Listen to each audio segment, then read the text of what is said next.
Well, hey guys, what's up? It's New. I wanted to give you a quick video about my plans for the 3.25 Settlers of Kalguur version 2. We are doing the same league over again with some Necropolis Lantern mod upsides as well. You can read about that from other content creators or GGG site itself if you'd like. I am personally more excited about Path of Exile 2 beta, which has been delayed but coming out in a few weeks. And I have a lot I want to do with the 1,000 maps thing that I'm still doing. I know a lot of you guys would like to see me finish that out, and that certainly is my plan. And for those reasons, I'm not really going to be taking this version 2 of 3.25 very seriously. Normally, I would enjoy a economy reset. That's what I really like. Anyway, but I do want to, obviously let you guys know that I'm not really going to be personally participating in any major way.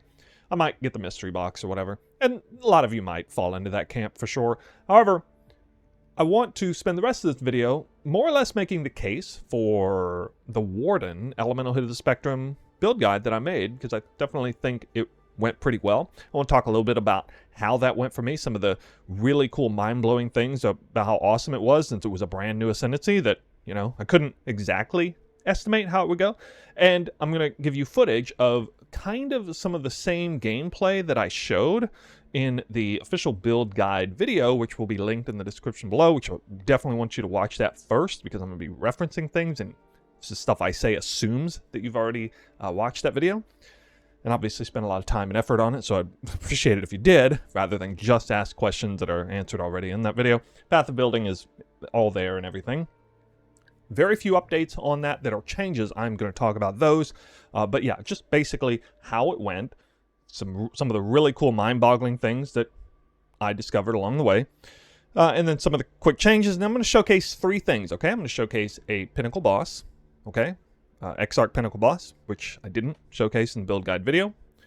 I'm going to be showcasing what I believe to be certainly one of the absolute best map blasting strats for a build like this, or several other map blasting strats that if you are somebody who's wanting to hit the ground running really fast, we're talking like first 24, 48, maybe 72 hours, this is going to be an absurdly lucrative strat, so that's what that's going to be. And then as it pertains to some of the mind-blowing, awesome things about this build that it's capable of doing that a lot of builds are not able to do, one of my absolute favorite strategies from this past league was the Divination Pilfering strat. I want to just kind of showcase what this build can do on its absolute earlier stages. Well, the earliest stages of the build guide, finished early endgame variation of the build. So this is the exact same character that I had. The one that I showcased on it with the exact same gear, literally exact same gear. I did have to go out and buy a fledgling helmet because, well, talking about the changes real quick. Three things. The helmet changed, the anointment changed on the amulet, and then the enchantment. Well, I actually didn't have an enchantment on the bow, but we were presumably going to have a very good enchantment with all the brand new runic enchantments that were coming by, but we were kind of blindsided by the fact that bows got absolutely shafted and didn't get any good enchantment. The intention was to have Farshot enchanted and run Heat Shiver as a helmet. That didn't work out very well. So Farshot is better than Heat Shiver in general. So that means wearing the fledgling is going to be the smarter play here, but Heat Shiver can be a nice substitute. So Farshot as a helmet has been swapped out. And then the enchant is not the one you see here. This is just a temp on the harvest, but rather level 10 shock ground effect. Actually, the flat lightning or flat cold is still good too. But the level 10 shock ground is actually probably the best. So at some point in the middle of the league, somebody informed me that if you have shocked ground, it counts as one of the 50 shocks. So I personally shock 49 times through Oath of Spring. Again, assuming that you watched the build guide video and you have some idea about how this build already works. 49 shocks from me and 1 from shocked ground. The shocked ground one is its default regular amount, 15% shock, and improved by increased effect of elemental ailments, which means that one particular shock is way more effective than the new 2% effectiveness per shock that I give out. So 49 shocks at 2% effectiveness plus 1 shock at somewhere around 20 to 24% effectiveness is actually way more than the 100% effectiveness. Really cool, rad, and it doesn't really show up much in the PoE. I used to make it appear there before, but anyway, yeah, try it out. It's really cool. Very groovy and interesting. But anyway, I think it's pretty cheap. It's like a few bound runes or whatever. So that might be the best one. But you could just stick with the flat elemental damage if you want. Anyway, moving on is the Amulet Anointment. So I had Defiled Forces, and I talked this up pretty big in the build guide. However, it turns out it's actually not very necessary. We attack faster than I realized, and I do meet the minimum threshold for things like the Artillery Ballista 5 link that's in here, or the substitution of Storm Rain in from Rain of Arrows of Saturation for the crit variant. Okay, I'm talking about subsequent variants when we start going cast on crit setup. Now, the reason why Storm Rain is good is for two reasons. One, it will shock more reliably than Rain of Arrows of Saturation, but most notably, you cannot run 2 copies of Rain of Arrows of Saturation, or 2 copies of Rain of Arrows in general, including the ones from the boots, and if you have it plugged in anywhere else, the boots will not go off in that case. Well, that's a problem because these boots are a pseudo 6-link that is making all of this stuff work. So we have to have the boots work. So we have to use something else. Storm Rain works, and then you shock like crazy anyway. That works out really nice. And Freeze and Hoarfrost for that matter. So Defiled Forces, again, let's pull it up here. Was this right here? It allows me to refresh duration of Ignite, Chill, and Shock on the enemies. Shock was a big thing. Also refreshes Ignite, which comes in from the Mirror of Bombarding Clones, which Ignite is being pushed out through combustion. And so we're going to lose some Ignites for sure. But Static Blows is really strong. It's going to help elongate the shocks anyway, beyond their 2-second default, and give you a bunch of extra damage and, you know, effectiveness for what it's worth. So these are the 3 major changes that really took place in the build. Nothing else major. I do like the Darasol's Defiance variation of the build. It's pretty good.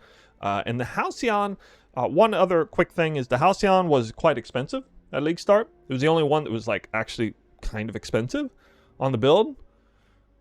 So I did just run Karuri Ward in the meantime, which isn't terrible.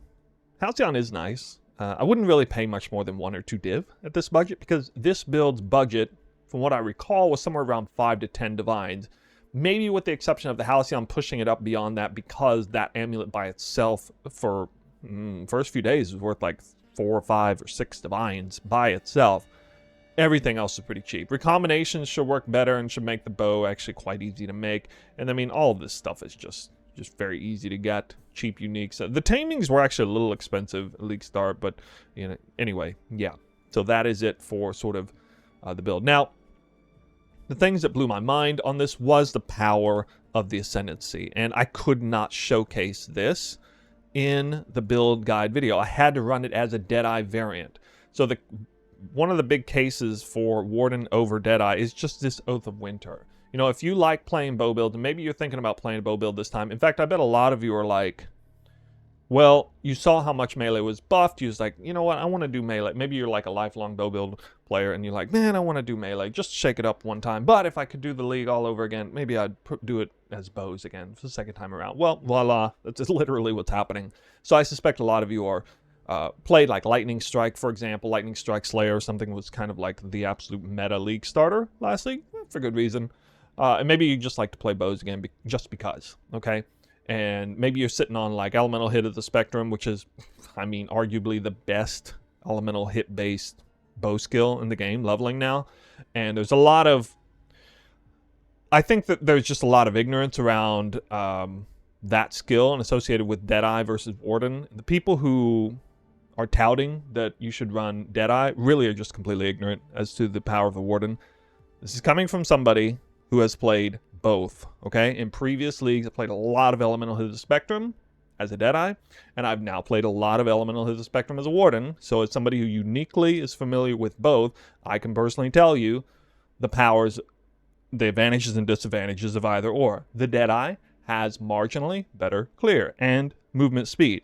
And the only major complaint that I got from people who did try to play the Warden as opposed to Deadeye was movement speed in particular. It felt a little bit bad, and there was a few growing pains with the build as you transition into other portions of the build. It can feel like it gets a little slower. Tattoos can help in a major way with that.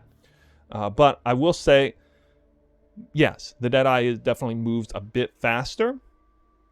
That said, the Warden hits way harder. Single targets way higher.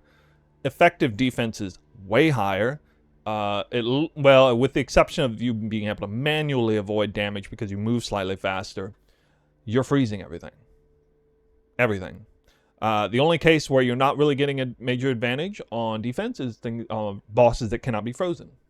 Absolutely cannot be frozen, like tier 17 bosses. So this is not... The advantages of this build seem to teeter out once you start talking about like tier 17s, bosses in particular. The build's still fantastic for tier 17 clearing and can make you feel very safe with that. However, not so great against bosses. Well, with the exception of the fortress boss, still pretty easy. But it's definitely hard. Either way, I mean, with Deadeye's not going to have a good time on that. At that point, I'm comparing Lightning Strike Raider versus Elemental Hill, the Spectrum Warden. I'm not even comparing it with Deadeye anymore when I'm talking about bossing. This build is hands over fist better at anything bossing related, and it just has way more damage. It has way more effective defense through the freeze. So much so that you can sacrifice life and evasion and get even more damage on top of that, which makes a lot of sense. In fact, I think maybe if I were to do the whole build over again, I would probably swap out Grace for Haste. Because I already have a 91% chance to evade, and what's the point of evading damage if you're just freezing everything anyway? Well, this is the League Start version of the build, so I'm going to leave it this way so people can feel extra safe. But yeah, the damage is just absurd. You can check the path of building to get a sense of that. And I'm not even going to make you do that because I'm just going to let you watch the Pinnacle boss right now, okay? So what you're about to see is way, way, way more damage than any bow build I've ever made at League Start on a budget like this. For all of you, you know, lightning arrow Deadeye guys out there, this should look a little different than what you're used to seeing. Okay, we see we're trying to ramp up some shocks here. There we go. Full shocks.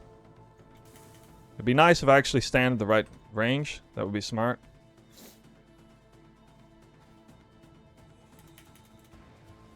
Keep the totems actually down. There you go. That's some real damage. I think I almost died there. Yeah, I mean, that's just...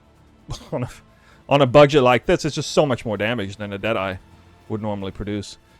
Now, I am no ball expert. I will probably die on this phase. I'm very bad at it. Oh my god, that was unbelievably close. I feel like I deserved to win. I feel like I deserved to not die there for that, but anyway. Yeah. Okay. Cannot one phase this boss. Not that much damage. But certainly two phase. Wait, he's not doing anything. What the hell? Is he stuck? Well, he will have 50% reduced action speed. I don't know. I guess he bugged out. Okay, whatever. I don't think I actually timed this well with Unbound Avatar. At one point, you get to see some real damage, but Unbound Avatar just makes you damage go absolutely crazy. We'll see in one of the later showcases. Anyway. I don't know why I care about this. This is standard. Yeah. Alright, so next, I'm going to give you a showcase on Dune, okay? Dune. Now, this is a strat, and I would hope that you would fast forward maybe, like if you're not interested in the build or whatever, if you just want to see like an absolute monster fantastic strat for making currency in the first 24, 48 hours on some kind of map blaster, whatever it is, check this out. It's going to be linked down below. This is Beyond Currency, which is extremely valuable. Legion, Force 1, force it through the Curate Crafting Bench, 2 Legions on the map. We got Expedition Force on the map, which, yes, is very good, including through the ROG currencies. And 3 out of the 4 exotic currencies are worth a lot, okay? So Legion, loot, incubators, huge. 6-link incubators, currency incubator, all of that, incredibly strong. As well as, something to help me in my particular case, a little bit of extra movement speed through Packed with Energy, forcing Nico in there naturally. So, yeah. Oh yeah, one other very important thing. It's super early in the league. Very, hours since league launch. You're going to want to do Exarch currencies.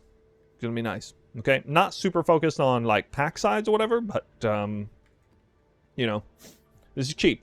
And by the way, not even really sacrifice on Scarabs. Or not rather emphasis on scarabs, okay? I mean, you could go to remarkable relics, but scarabs aren't really worth anything in the beginning. Like, it's so bad to trade them. Like, you're not even gonna like buy them or sell them at this point. You might as well just try and farm things that are actually worth something. Now you could say, well, you could collect a bunch of scarabs and do or whatever, but I think it's probably best to, you know, they're gonna drop anyway. It's not like I'm blocking scarabs or something.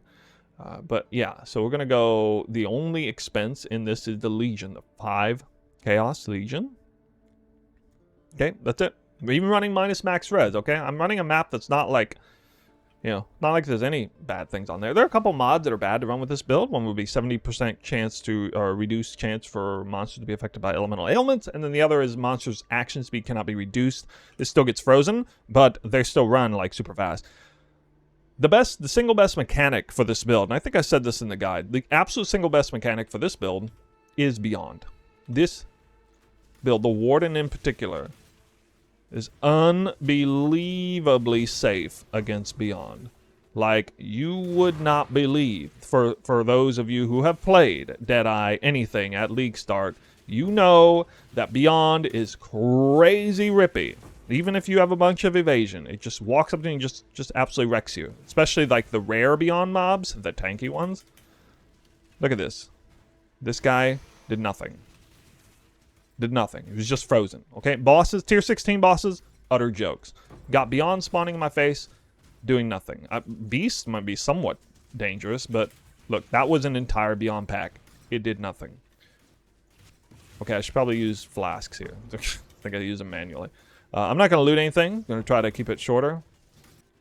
I forgot I got to use flasks now. This is an expedition. Was this expedition dangerous? I can't remember. Well, I'm missing 1 damage archetype. I'm not shocking anything. Anyway, let's do this Legion. All right, so you're going to be curious about how the build does with Legion. Okay, these are the tanky Legions, fully spec Legion, including increased time. Oh. Some more Chaos Orbs, of course.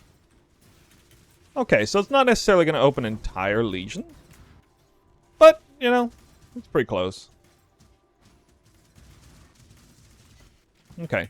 Now, the Legion pops, the most dangerous point, right here, for Deadeye. This is where you die. If you die, I mean, no Headhunter buffs, guys. No Inspired Learning, no Headhunter. No borrowed power at all, except for Nico. But, yeah. Again, minus max res map. And I wish I could have showcased this. Okay, I think I volatile cord. I wish I could have showcased this in the actual build guide. I couldn't do it any justice at all. Like, I had to run this on a Deadeye. I just had to say, well, you know, oh, okay, this guy actually cannot be frozen, so he's a little bit dangerous. But he's also a lot slower, way slower. And I can manually avoid things. I talked about the Deadeye could more easily manually avoid things. Well, it's kind of not true because the Warden, everything's removing 50% action speed. Max.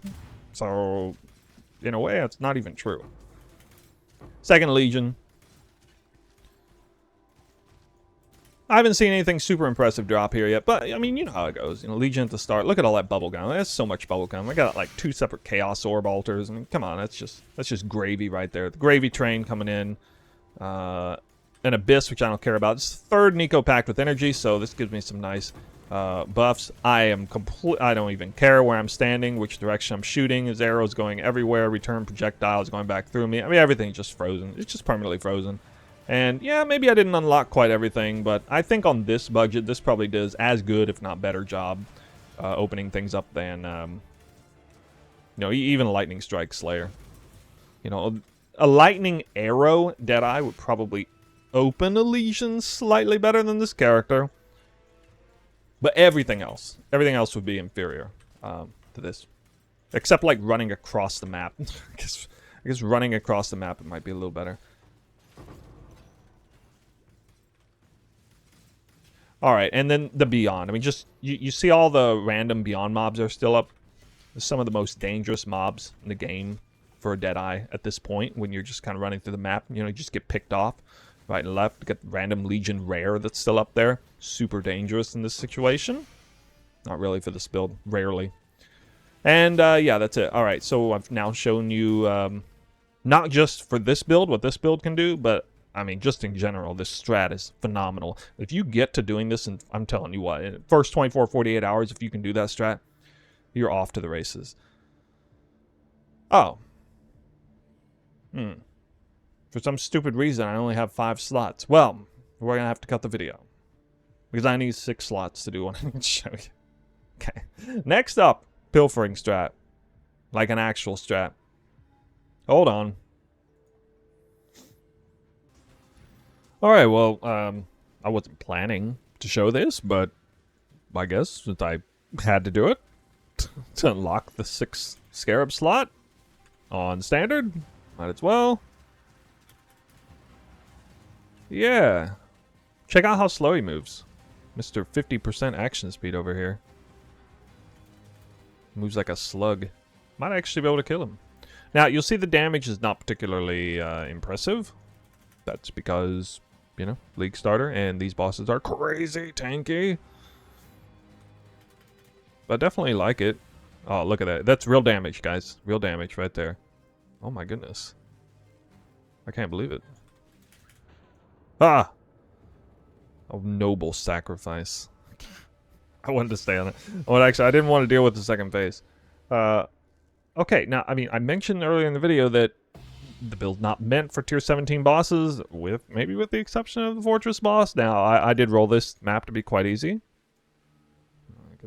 Yeah, you can see the map mods, because I don't want to hide anything. There's almost nothing going on there that makes the map challenging from a bossing perspective. But, you know, there you go.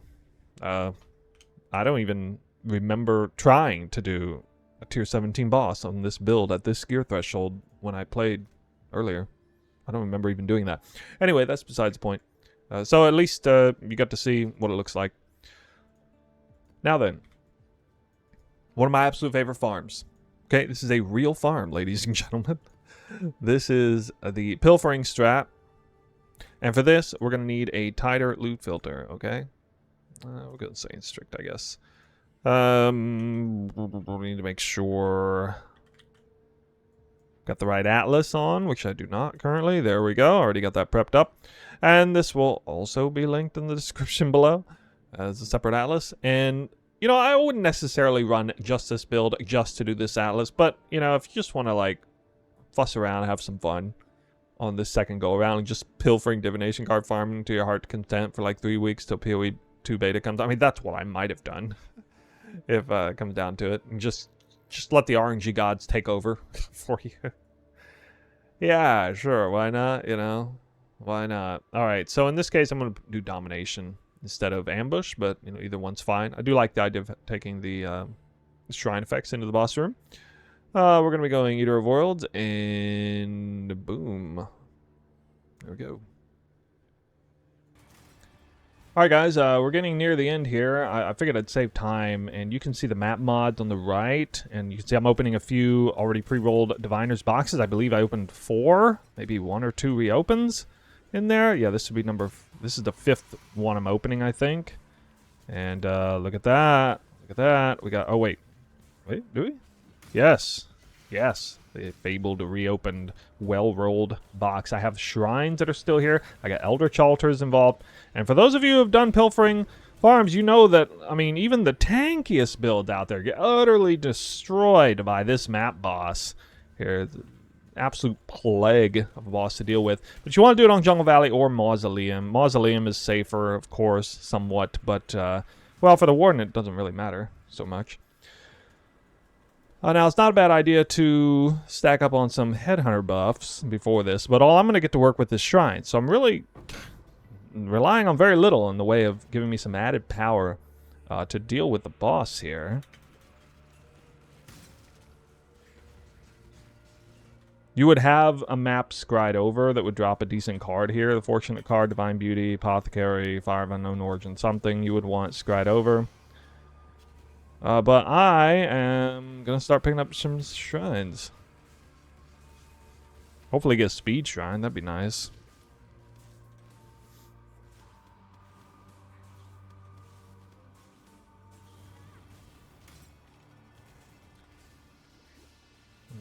I don't think there is one.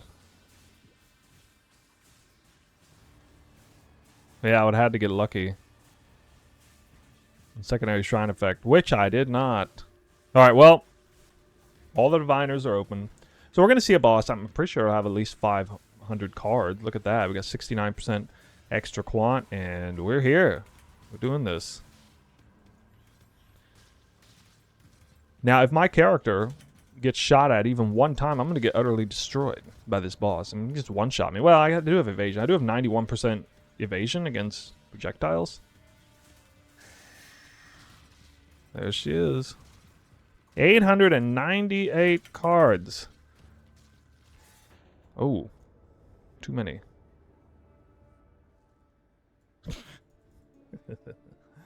I need fewer cards. Maybe half of this would work. Yeah. The storm... Actually, storm rain would be pretty nice here. I can't get it reliably, I don't think. Yeah, I think I bit off more than I can chew. Well, maybe this boss. With 900 cards... Can't do it. I could probably do up to like 400 or 500 cards. Yeah, I bit off a little more than I could chew. I don't know. Let me throw my corpse at it a few times. Oh. Yeah. Well. Perhaps going to want to gear up a little bit before doing this.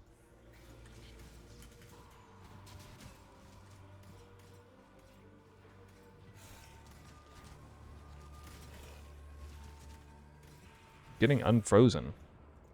Yeah, I just don't have enough attack hit power. The Hoarfrost I'm not hitting often enough, not hitting hard enough to actually freeze the boss. But it's not far from it. I'd be willing to bet. Let's try to sit here and stand here. Yeah, it's just not enough. Not enough power. Alright, so, yeah. Well, bit off more than I could chew. What can I say? So, I figured it would be cool to show that, but I'm still going to leave it in video because I don't want to hide anything. I was hoping to not have 900 cards, but yeah, I obviously would have handled like 200 or 300 cards. We're going to need to get more gear to start doing those 1,000 card bosses, and the Headhunter buffs would certainly help once you got that. So that strat is crazy to do. I thought, you know, the character is uniquely suitable for it if it can actually pump out the freezes hard enough, fast enough. But it can't with the current amount of cards in there, so let that be a lesson to you. Anyway...